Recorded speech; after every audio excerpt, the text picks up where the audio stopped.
Здравствуйте и добро пожаловать в Музей Собрания.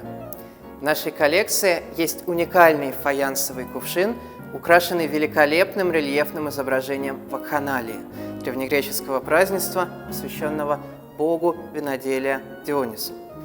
Во главе вакхической процессии монументальная и величественная фигура Селена, наставника Диониса, знаменитого своей мудростью, пением и пристрастием к вину.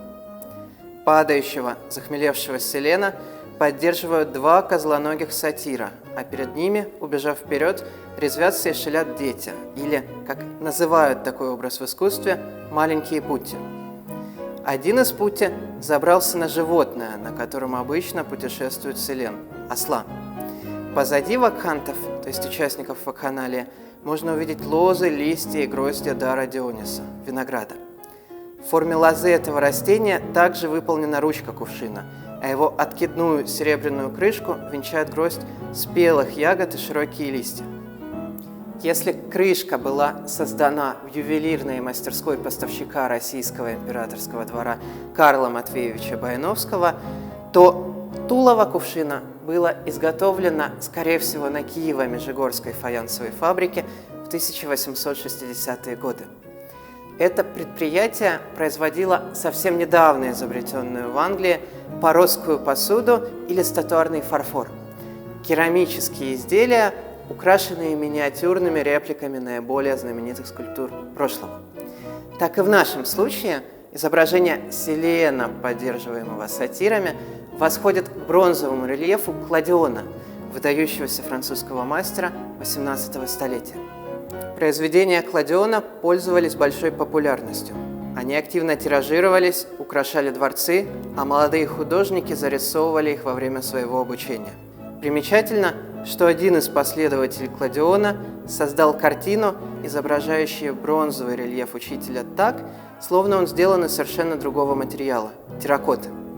Это не случайно, потому что на самом деле Кладион скопировал рельеф в те времена малоизвестного и даже забытого фламандского скульптора XVII века Лукаса Файтхербе. Он был выполнен в терракоте, но тонирован и окрашен как бронза.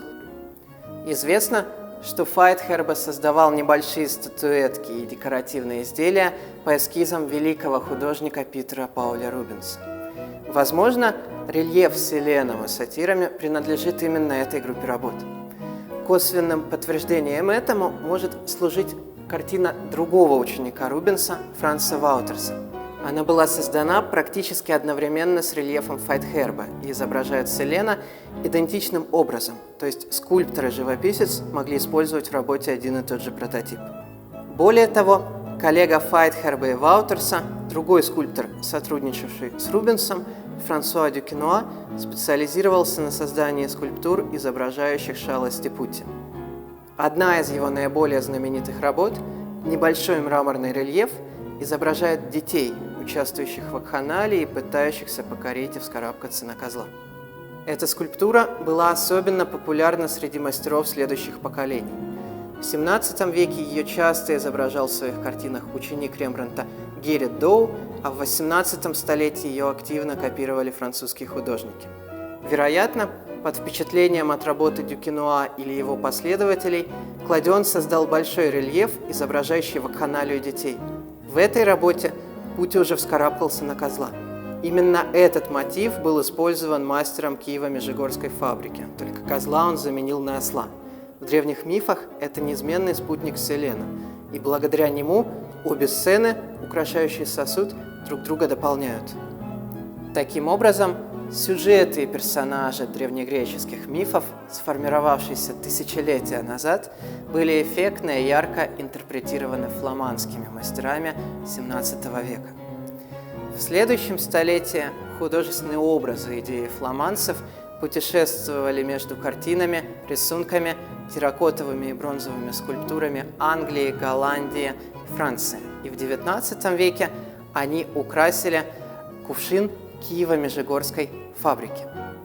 Результат этого захватывающего путешествия между видами искусства, техниками, материалами, странами и эпохами можно увидеть в зале хрусталя Музея Собрания.